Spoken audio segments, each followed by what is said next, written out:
ও নমো ভগবতে বাসুদেবায়। ওম অজ্ঞানং তিমিরান্ধস্য জ্ঞাनं জ্ঞাनं শলাকয়া চক্ষুরান্মিলিতাং येन তস্मै শ্রী গুরবে নমঃ। বাঞ্ছাকল্পতরুভ্যশ্চ কৃপা সিন্ধুএব চ পতিতানাং পাবনেভ্যো বৈষ্ণবেভ্যো নমো নমঃ। জয় নিতাই, জয় গৌর, জয় রাধেশ্যাম। নিতাই পরিবার চ্যানেলের সকলকে স্বাগত। পরম করুণাময় শ্রীকৃষ্ণের চরণে প্রণাম জানিয়ে আজকের এই আলোচনা আজ শুরু করছি। আশা করি আপনারা সবাই শারীরিক ও মানসিকভাবে সুস্থ আছেন। আমাদের এই চ্যানেলের মূল উদ্দেশ্য হলো শ্রীমদ্ ভাগবত মহাপুরাণের অমৃত বাণী এবং আধ্যাত্মিক শিক্ষার মাধ্যমে আমাদের দৈনন্দিন জীবনের জটিল সমস্যাগুলো সহজ সমাধান খুঁজে বের করা। আজকের এই ভিডিওতে আবার নতুন একটি ভিডিও নিয়ে হাজির হয়েছি। বিষয়টি হলো বর্তমান ও সময়ের মূল্য। সময় যাকে আমরা দেখতে পাই না, কিন্তু যা আমাদের জীবনের সব থেকে বড় সম্পদ। আমরা অনেক সময় ভবিষ্যতের কথা চিন্তা করে বর্তমানকে হারিয়ে ফেলি। তাই কিছুক্ষণের জন্য আপনি আপনার সব দুশ্চিন্তা দূরে রেখে শুধু নিজের অন্তরের সাথে কথা বলুন।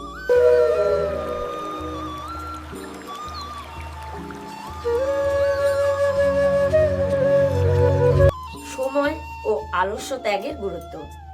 আমরা কি কখনো ভেবে দেখেছি আমাদের জীবনের সব থেকে মূল্যবান সম্পদ কোনটি? অনেকে বলে টাকা, কেউ বলে ক্ষমতা, কিন্তু শ্রীকৃষ্ণ বলেন আপনার জীবনের সব থেকে বড় সম্পদ হলো সময়। কথায় আছে আপনাদের জীবনের প্রত্যেক মুহূর্ত স্বর্ণের মতো হয়। শ্রীকৃষ্ণ বলেন যা এখনো ঘটেনি তার জন্য দুশ্চিন্তা করা হলো মায়ার ফাঁদ। কারণ এই ছোট ছোট মুহূর্তগুলোর মধ্যেই আছে আমাদের জীবনকে গড়ে তোলা।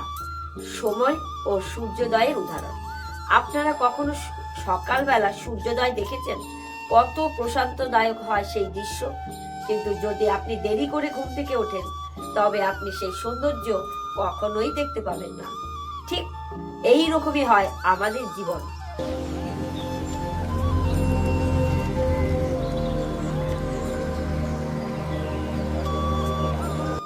সুযোগটি হলো সূর্যোদয়ের মতো। যদি আপনি দরকারের চেয়ে বেশি অপেক্ষা করেন তবে সেই সুযোগ আপনার জন্য দাঁড়িয়ে থাকবে না, সেটি হারিয়ে যাবে। তাই এই সময়কে আমরা স্বর্ণ বলা হয় না ঠিকই, কিন্তু আমাদের এই চেষ্টার মাধ্যমে স্বর্ণে পরিণত করে নিতে পারি। আলস্য ত্যাগের গুরুত্ব। আমরা প্রায় বলি আজ নয় কাল থেকে শুরু করব। এই যে কাল শব্দটা, এটাই আমাদের জীবনের সব থেকে বড় শত্রু। ভগবানকে ডাকার আগে বা সফল হওয়ার স্বপ্ন দেখার আগে নিজেকে একটা প্রশ্ন করুন, আমি কি নিজেকে জাগিয়ে তুলেছি? আমি কি আলস্য ত্যাগ করেছি? মনে রাখবেন, অলস ব্যক্তি কখনোই ধনের অধিকারী হতে পারে না। আপনি যদি একটা মুহূর্ত যত্ন না নেন, যদি একটা মুহূর্ত ভালো না বাসেন, তাহলে দেখতে দেখতে সমস্ত সময় আপনার নষ্ট হয়ে যাবে। আপনি জানতেও পারবেন না যে কখন আপনার জীবন হাতছাড়া হয়ে গেছে। সময় কারোর জন্য থেমে থাকে না। আপনার কাছে শুধু এই বর্তমান মুহূর্তটাই আছে। এবার আপনি এটা নিয়ে নিজের ভাগ্যকে স্বর্ণের মতো উজ্জ্বল বানাবেন, নাকি বিছানায় ঘুমিয়ে স্বপ্ন দেখে নষ্ট করবেন। সিদ্ধান্ত কিন্তু একান্তই আপনার। ছোট একটা পরিবর্তন আজ করুন, আলস্য ত্যাগ করুন, নিজের কর্মে মন দিন, তবে আপনার ভবিষ্যৎ সূর্যোদয়ের মতো উদয় হবে। দ্বিতীয় ভাগ, সিদ্ধান্তের গুরুত্ব। আপনার জীবনে একটা সিদ্ধান্ত আপনার পুরো ভবিষ্যৎ বদলে দিতে পারে। যুদ্ধক্ষেত্রে অর্জুনকে সিদ্ধান্ত নিতে হয়েছিল। যখন সেই দোলাচলে থাকি তখন আমাদের মন আমাদের শত্রু হয়ে দাঁড়ায়। সিদ্ধান্ত নেওয়ার আগে নিজেকে 3টি প্রশ্ন করুন। এটি কি ধর্মের পথে? এটি কি কারো ক্ষতি করবে? এটি কি আপনার আত্মাকে তৃপ্তি দেবে? আমরা সেই কুরুক্ষেত্রের রণপ্রাঙ্গণে ফিরে যাই। ও নমো ভগবতে বাসুদেবায়। যেখানে একদিকে অধর্মের বিশাল সৈন্য, অন্যদিকে ধর্মের সৈন্য। মাঝখানে দাঁড়িয়ে আছেন মহাবীর অর্জুন। তার হাতে জগৎ বিখ্যাত সেই গান্ধীর্ব ধনু। কিন্তু হঠাৎ তার হাত কাঁপছে। তিনি দেখলেন সামনে তার নিজের আত্মীয় স্বজন। অর্জুন মোহগ্রস্ত হয়ে শ্রীকৃষ্ণকে বললেন, হে কৃষ্ণ, আমি যুদ্ধ করব না। এই রক্তের ওপর দাঁড়িয়ে আমার পাওয়া জয় আমি চাই না। শ্রীকৃষ্ণ তখন অর্জুনকে বললেন, অর্জুন, এই মুহূর্তে তোমার এই দুর্বলতা আসলে অধর্ম। তুমি যদি এখন যুদ্ধ না করো তবে জগতের চোখে তুমি ভীতু এসে পরিচিত হবে। ফলের চিন্তা করছো বলেই তোমার হাত কাঁপছে। তুমি তোমার কর্তব্য করো, ফল আমার হাতে ছেড়ে দাও। ঠিক আমাদের জীবনেও এমন সময় আসে যখন আমরা সিদ্ধান্ত নিতে পারি না। আমরা ফলের ভয়ে বা লোকলজ্জার ভয়ে থমকে দাঁড়াই। কিন্তু শ্রীকৃষ্ণ আমাদের শিখিয়েছেন সঠিক সিদ্ধান্ত হলো সেটি যেটা ধর্মের পথে চলে। সিদ্ধান্ত আপনারই হবে, ভাবনা চিন্তা করে নেবেন। তৃতীয় ভাগ হলো ক্রোধ ও অহংকারের পতন। লোহা যখন শান্ত থাকে তখন সে খুব শক্তিশালী হয়, কিন্তু তাকে যখন উত্তপ্ত করা হয় তখন সে নরম হয়ে যায়। আমাদের এই ক্রোধ সেই উত্তাপের মতো, যা আমাদের ব্যক্তিত্বকে গলিয়ে দেয়। অহংকার হলো সেই ছাদের মতো, যা ভাবে সে সবার উপরে, কিন্তু তার উপর যখন নতুন তলা তৈরি হয় তখন সে পায়ের নিচে চলে যায়। ও নমো ভগবতে বাসুদেবায়। শ্রীমদ্ ভাগবতে একটা অপূর্ব কাহিনী আছে। এক বিশাল হাতি ছিল যার নাম গজেন্দ্র। সে ছিল বনের রাজা। তার অনেক পরিবার, অনেক শক্তি। একদিন সে একটি সরোবরে জল খেতে নামলো। হঠাৎ এক শক্তিশালী কুমির তার পা কামড়ে ধরল। হাতি তার বিশাল শক্তি দিয়ে ডাঙার দিকে টানছে, আর কুমির তাকে জলের দিকে টানছে। এই যুদ্ধ চলছিল 1000 বছর ধরে। ঘটনার মোড় ধীরে ধীরে গজেন্দ্রের শক্তি ফুরিয়ে এলো। তার পরিবার তাকে ছেড়ে দিয়ে চলে গেল। গজেন্দ্র বুঝতে পারলো তার নিজের শক্তি দিয়ে সে মুক্তি পাবে না। সে তখন তার সব অহংকার ত্যাগ করলো।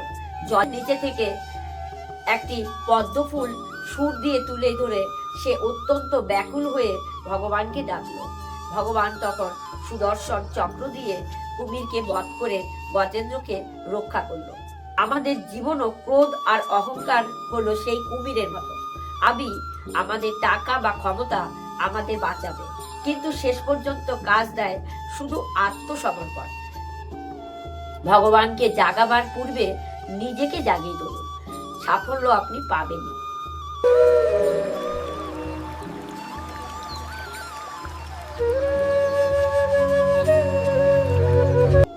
4 নাম্বার, আমরা তো সবাই জীবনে বড় হতে চাই, অনেক ধন সম্পদ চাই, কিন্তু প্রকৃত ধনের অধিকারী কে সেটিকে এই গল্পের মাধ্যমে আমরা জানতে পারবো। চলুন আজ আমরা সেই দ্বারকাধীশ শ্রীকৃষ্ণ তার পরম প্রিয় বাল্যবন্ধু সুদামার সেই অলৌকিক কাহিনী গভীরে প্রবেশ করি। ও নমো ভগবতে বাসুদেবায়। সুদামা ছিলেন অত্যন্ত দরিদ্র। তার শরীরে ভালো পোশাক ছিল না, ঘরের চাল দিয়ে জল পড়তো, এমনকি দুবেলা খাবারও জোটাতে পারত না। কিন্তু সুদামার অদ্ভুত একটি গুণ ছিল, তিনি সর্বদাই সন্তুষ্ট থাকতেন। তার কোনো অভাব বোধ ছিল না, কারণ তার হৃদয়ে সবসময় শ্রীকৃষ্ণের নাম চলত। সুদামা স্ত্রী যখন তাকে অনেক অনুরোধ করলো শ্রীকৃষ্ণের কাছে সাহায্য চাইতে, তখন সুদামা দ্বারকায় যাওয়ার সিদ্ধান্ত নিলেন।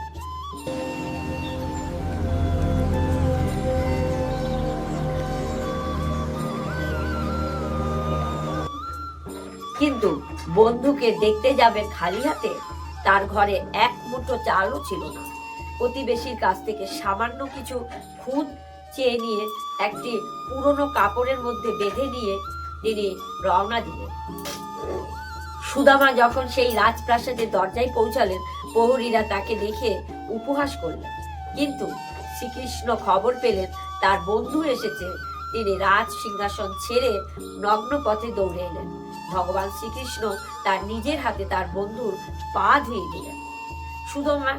সুদামা লজ্জায় সেই পুরনো কাপড়ের বাঁধা খুঁতগুলো লুকাচ্ছিলেন। তিনি ভাবছিলেন, যার কাছে সব ঐশ্বর্য আছে তাকে আমি এই তুচ্ছ জিনিস কি করে দেব। কিন্তু শ্রীকৃষ্ণ সেই পোটলাটি কেড়ে নিলেন এবং পরম তৃপ্তিভাবে সেই খুদ ভগবান শ্রীকৃষ্ণ খেলেন।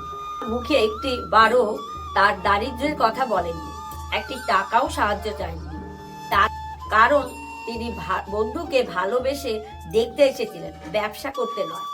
কিন্তু যখন তিনি বাড়ি ফিরলেন, তার কুঁড়ে ঘর বিশাল রাজপ্রাসাদে পরিণত হয়েছে। তার এই কাহিনী থেকে আমরা 3টে শিক্ষা পেলাম। প্রথমত হচ্ছে, ভগবান আপনার কাছে দামি উপহার চান না, তিনি চান শুধু আপনার শুদ্ধ ভালোবাসা।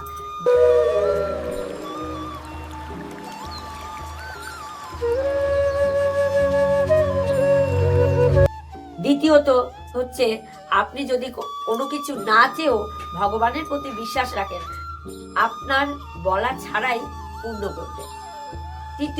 তৃতীয় হলো, প্রকৃত ধন হলো সন্তুষ্টি।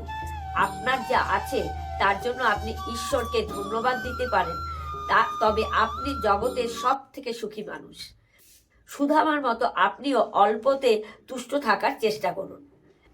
লোভ এবং লালসা আপনার মনকে অশান্ত করে তোলে। আজই নিজের মনের ভেতরে তাকিয়ে দেখুন, আপনার কাছে যা আছে সেটা কি অনেকের স্বপ্ন নয়? তাই ভগবান শ্রীকৃষ্ণ বলছেন, নদীর মতো প্রবাহমান হতে শেখো। নদী কখনো পুরনো স্মৃতি আঁকড়ে ধরে থাকে না, সে সবসময় নতুন জলে নিজেকে পূর্ণ করে। এই ভিডিওর আলোচনায় যদি আপনার মনে সামান্য আলো জ্বালাতে পারি, তবে আমার এই প্রচেষ্টা সার্থক হবে। আসুন আমরা সবাই মিলে 1 মিনিট শান্ত মনে তার নাম জপ করি। হরে